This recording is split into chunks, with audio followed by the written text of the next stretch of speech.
दोस्तों, क्या आपको लगता है कि यदि यूक्रेन के पास न्यूक्लियर वेपन्स होते तो अभी रशिया उसके ऊपर अटैक करता 2022 में? यदि ईरान के पास न्यूक्लियर वेपन होते तो क्या यूएस और इजराइल ईरान पर अटैक कर पाते क्या? आपको लगता है क्या? देखिए, आंसर तो ऑफ कोर्स सभी को पता है कि इतना इजीली अटैक नहीं कर पाते, क्योंकि there is a theory called as MAD mutually assured destruction.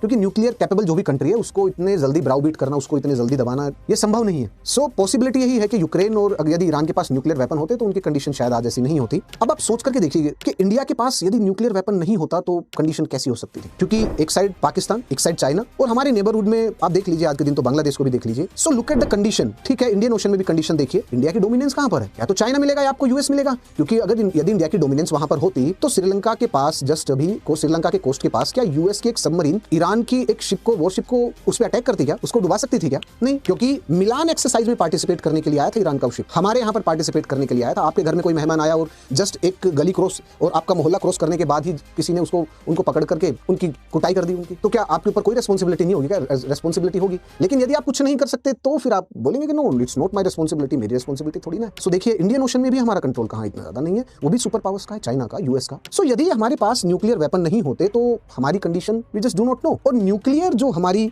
Programme है उसमें बहुत से लोगों का रोल है, बहुत से लोगों का। कुछ तो ऐसे हैं जिनका नाम आपको भी नहीं पता, हमें भी कुछ समय पहले पता चला था, जैसे कि इंडिया के एक ब्यूरोक्रेट है नरेश चंद्र। इनको बोला जाता है the keeper of India's nuclear program. ये 1956 बैच के आईएएस ऑफिसर थे, फिर बाद में जाने के बाद 1980s के लेट 1980s में ये कैबिनेट सेक्रेटरी भी बने। बट कैन यू इमेजिन कि ब्यूरोक्रेट्स भी, और ब्यूरोक्रेट्स को जितना हम लोग रोल इतना शायद उनको अदा नहीं करते जितना उनका रोल होता है। ओके, आपको लगेगा कि इसमें होमी जहांगीर बाबा भी है, होमी जहांगीर बाबा का भी रोल था अपने न्यूक्लियर प्रोग्राम में। Have you ever think of the fact कि हमारे ब्यूरोक्रेट्स का भी रोल है, हमारी ब्यूरोक्रेसी भी कुछ एप्रिसिएशन डिजर्व करती है। We always accused our bureaucracy of the corruption, but that's not the case always. So बहुत सारे ऐसे रोल हैं जिनको हमें अप्रिशिएट करना चाहिए, सेलिब्रेट करना चाहिए, और अनअकैडमी कभी ऐसा मौका नहीं छोड़ती है। भले ही वो फ्यूचर सिविल सर्वेंट हो, प्रेजेंट के सिविल सर्वेंट हो, रिटायर्ड सिविल सर्वेंट हो, अनअकैडमी हमेशा उनके रोल को अप्रिशिएट करती है, हमेशा उनके कंट्रीब्यूशन को अप्रिशिएट करती है।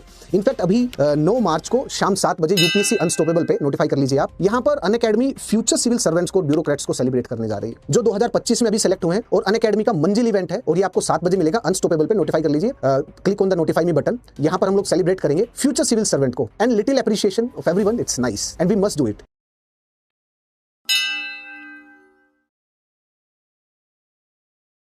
और बोलो सारे बहुजन, यूपीएससी में कौन पसंद, अकेडमी मेरा दिल मेरी जान, और अवाम भी कहती यूपीएससी में कौन पसंद, अकेडमी पसंद।